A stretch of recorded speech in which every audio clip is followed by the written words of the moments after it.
Hey guys, welcome back to our channel. My name is Crystal and this is Letters to Baby Chavez.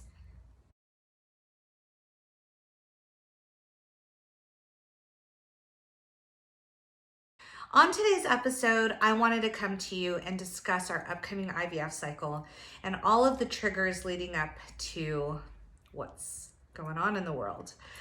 So, as you all may know, I've shared a big piece of my heart with a lot of you in regards to our journey in trying to conceive. In addition to the stresses that already comes with, we have to understand the stresses that are going on in everyday life. In the midst of COVID, we've lost a few friends and family members, which is extremely stressful in itself, heartbreaking to say the least, and just trying to keep a positive mindset in the midst of all of it is just one of the hardest things that I think I've experienced thus far in my journey. I'm coming from a very honest place when I tell you 2020 has left me traumatized, has left me in a place of uncertainty, and has left me scarred, to say the very least. I have experienced failed cycles. I have experienced what it feels like to have my partner lose his job in the middle of all of this. I've experienced loss from friends and family members, and I just had such great hopes entering into 2021 where I could finally come to a place of balance and a place of calm. And I've yet to find that. And I know some of you may argue that it's too early on in the year to determine whether or not 2021 is going to be a good year. And I can only hope that it is. But at the same time, I am still left with all of the emotional scarring that 2020 has left us all with. When talking about trying to conceive, that is a battle in itself. And that leaves us a lot in the dark, right? There's waiting periods. There are times in one's life where things aren't working out in our favor, and trying to balance that with all of the medical procedures is so incredibly difficult. And I feel as if though right now in my mental state of mind, I am not at 100%. I am not even at 90%. I'm not even at 70%. And that matters to me because going into IVF, I want to be sure that my mental capacity of what I'm able to endure and what I'm able to, take on is at an even starting point. And I know that with everything else that's going on in society nowadays, with, the elections and what that is leaving our country with all of the terrorist acts that have taken place, life feels so jumbled right now. Life feels so incredibly heavy. And I'm still trying to find my place and my purpose and my balance in the midst of it all.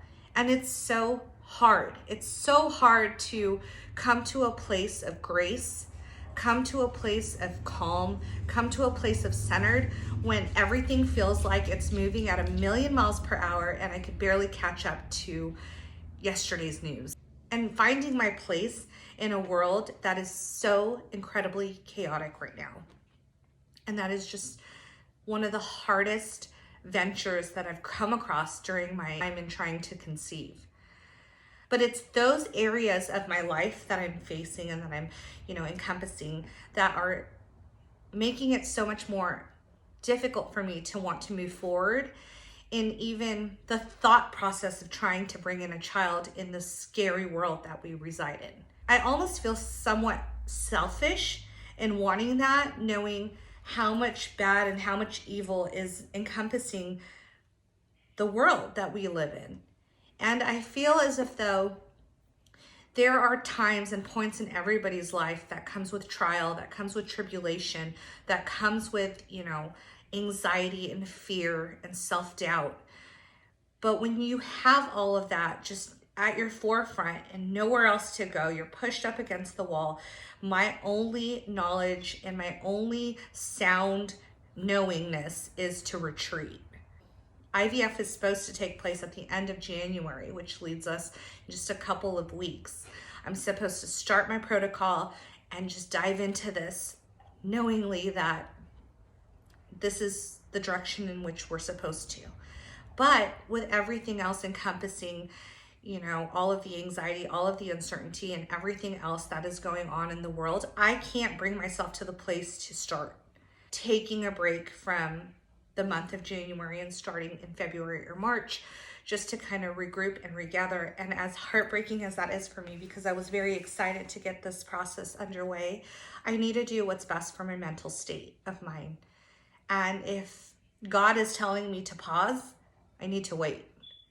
Try to work through emotionally that I need to figure that out first before diving into all the medical procedures that IVF has in store. It's so hard to balance out being a full-time wife, being a full-time worker, being, you know, just inundated with emotions and feelings of loss and trauma and grief and anxiety. And I don't really know how to control all of what's to come, in addition to those feelings that are still resonating inside of me. People may say that, you know, life is hard and life is difficult, but for me, IVF is something that is already very triggering in itself. There's a lot of unknowns. There's a lot of testing that goes into that. I need to feel like I am in control of my internal, you know, body and my internal emotions and feelings, and I just don't feel that way. As difficult as this decision has been, I think that the best bet for us and for myself, for my own sanity and my own well-being, is to put a pause on IVF, come to a more centered, more stable ground. And if that's taking an additional month off or an additional 2 months off, then so be it. Trickling on into 2021, I'm not seeing the rainbow. I'm seeing the chaos in the midst of the storm still. I'm seeing, you know, COVID numbers increasing in Los Angeles every single day. I think the numbers are 1 in every 5 people have the virus. So I am going to do what's best for me, take the mental break, take the mental pause, endure all the clarity I can, and just really try my hardest to find my happy place. Because right now I just feel like a wind of, you know, different emotions that aren't bringing any type of calm. So I just wanted to be honest with you guys, and I thank you guys so much for following along and holding a good thought for me. Your extended prayers and good vibes are always welcomed. The love and the support that has been shown since the beginning of our journey. And I hope that continues even throughout the midst of the chaos and the breaks that I take. Thank you for holding space and being there and being present and just showing up for me. So until next time, thank you guys again for tuning in. If you haven't already, make sure to like, share, and subscribe this video, our channel, to anybody that you think this would be beneficial for. And as always, I can't wait to connect with you guys later on. Bye guys.